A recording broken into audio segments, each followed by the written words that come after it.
हार्दिक मेरो हार्दिक अभिनन्दन बताउँदैछु। अनि यस कार्यक्रमको सुरुवातमा हामी सम्बर्धनाबाट हामी कार्यक्रमलाई सुरु गर्छौँ र सम्बर्धनाको निम्ति म हाम्रा आरएसएस सचिवज्यूलाई सम्बर्धनाको लिएर हामी साथै जोरदार तालीले स्वागत गर्ने हो।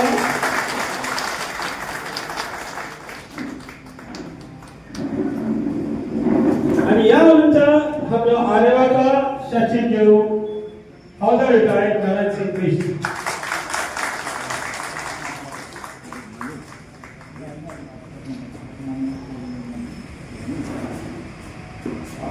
अनि यसपछि हाम्रा आरिसाका सबभन्दा बुजुर्ग व्यक्ति सुदामेजर रिटायर्ड बीबी राणा साहबलाई पनि सम्बर्धनाको लागि म हाम्रो आरिसा सभापतिलाई अनुरोध गर्दछु।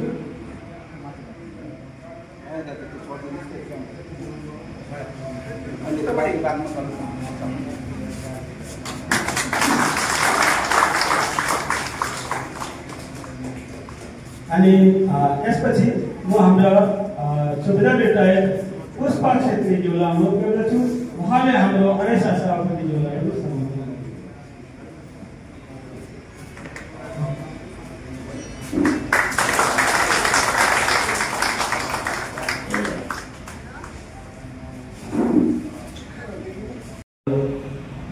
Assam Level Exhibition, Welfare Association All India, और हौलदार retired NSP staff, secretary all India secretary अरेवा ऑल इंडिया,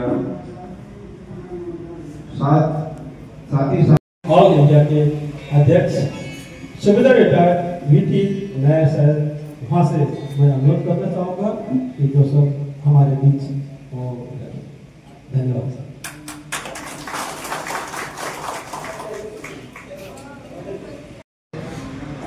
जो मंच में बैठे हैं विशिष्ट व्यक्ति हमारे सदामिदर साहब जो बात कर रहे हैं, सीनियर्स जेसूस अदर रैंक जो रिटायर होकर वीर नारी विडोस वाला सभी को मेरा बहुत बहुत प्रेम और नमस्कार है।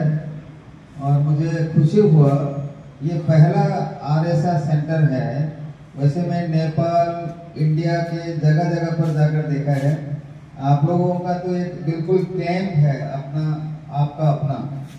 यहाँ जो ये हॉल भी आप लोग का है, वहाँ पे लिखा हुआ है झंडे के नीचे 1965 1965 दैट इज 60 इयर्स हो गया, 60 साल, 35 और 25 जो आप ही का प्रॉपर्टी है।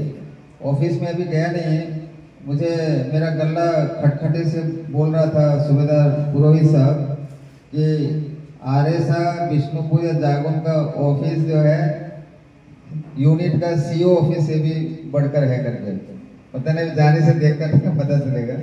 तो आप लोग you are the richest of all RSS centers across India and Nepal. काफी खुशी हुआ मेरे को। और यो नेपाली में भन्नु को त्यो त छैन सबैले बुझ्छ सबैले बुझ्छ नि नेपाली। ओके, मेरो बारेमा भन्नु तपाईलाई थाहा छ होला, म पनि आसाम राइफल्ससित काफी एसोसिएटेड छु। मेरो बाबा 16 इयरमा 1959 फतेहगढ उत्तर प्रदेशमा भर्ती भएको थियो। भर्ती ट्रेनिङको बादमा हामीलाई लिएर फतेहगढ गयो। फतेहगढमै मेरो बहिनी भयो वहीँ हस्पिटलमा। हामी 4 जना आमा बाबु दिफु गयो। फेरि घाँस पनि तपाईलाई थाहा छ मेटजिफीमा भन्छ अहिले, वहाँ बस्नु भएको थियो हामी लाइनमा, फ्यामिली लाइनमा। म लाइन बोय पनि हो। तो 69 मा अगस्त 1969 में वो बोइस में भर्ती भएको थियो हाम्रो राजबारीमा। अहिले एमजीआर चल्यो। 73 डिसेम्बर 24 तारिक में म कसम खाएको। मेरो पहिला युनिट जनवरी 1974 में 14 आसाम राइफल थियो। 14 आसाम राइफल को छ यहाँ कोही हात खडा गर्नुहोस्। मेरो 14 को नंबर हो 142582। बोइस को नंबर हो 807। ARTC को नंबर हो 12172। 14 AR को 142582। 14 AR में हुँदै म मेडिकल में भयो। हवलदार फार्मासिस्ट।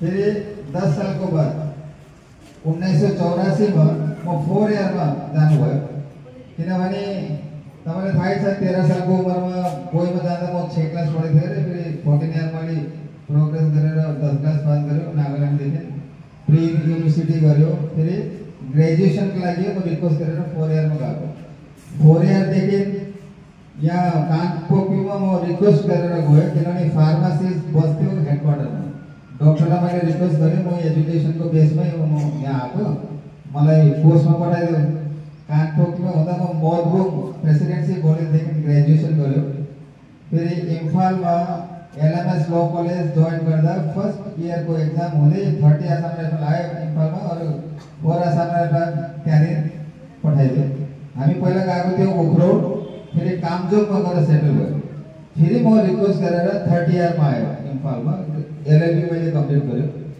फेरि बादमा म 31 मा गयो त्यहाँदेखि 2-4 महिनाको बादमा एआरटीसी मा पोस्टेड भयो मेडिकल जेसु भएर 1996 देखि 99 सम्म फेरि लास्ट जो टेन्योर 3 सालको मैले 28 मा 20 आसाम राइफल उक्रो समसाइमा गरेर म 2002 अगस्त 31 मा कम्प्लिट 28 इयर्स क्वालिफाइङ सर्भिस गएको पुरै मिलाएर 33 इयर्स सर्भिस गरेर म केरलमा दुईजना मेरो वाइफ जो छ काम गर्थ्यो त्रिशूल भन्ने जग्गामा जुवान्डा मेरो घर हो 7 घण्टा यतातिर आउनुपर्छ सेन्ट्रल केरला पर्छ त्रिशूल म एउटा मेडिकल स्टोर खोलेर बसेको थियो फेरि होलसेल मेडिकलमा मलाई रिक्वेस्ट गरेर तिनीहरूले म्यानेजरको पोस्टमा म काम गर्दै थियो त्यतिखेर फेब्रुअरी 17 2009 यानी कि 15 साल देखि धेरै भयो 16 साल भनौँ हाम्रो आरएसआ अडुर जो यहाँ आरएसआ छ त्यस्तै आरएस अडुरमा सुब्दार मेजर सीएस नायर साहब थियो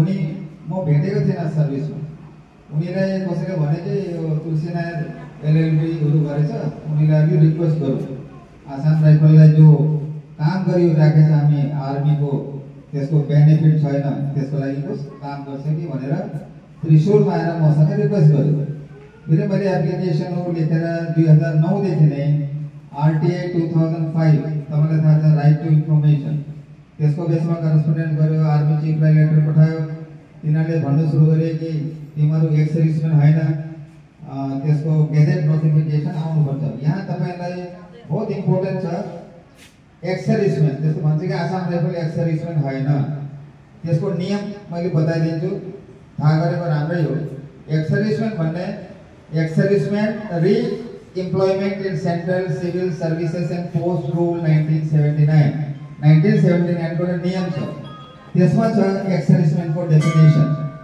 यहाँ लेखेको छ कि x serviceman is a person who has served in army navy and air force but does not include so and so भनेर आसाम राइफल पनि छ किनभने आर्मी नेभी एयर फोर्स देखि रिटायर या पेन्सन आएको मान्छेलाई नै एक्स सर्भिसम्यान भन्ने कारण यो हो किनभने आर्मीमा एउटा सिपाही भर्ती हुन्छ 18 सालमा पहिला 15 साल थियो अहिले 17 साल सर्भिसमा अगर त्यसको प्रमोसन भएन भने तिनीहरूको रेकर्डदेखि नै आउँछ घरमा पठाइदिन्छ तिनीहरूलाई रिटायर भएर पेन्सन पठाइदिन्छ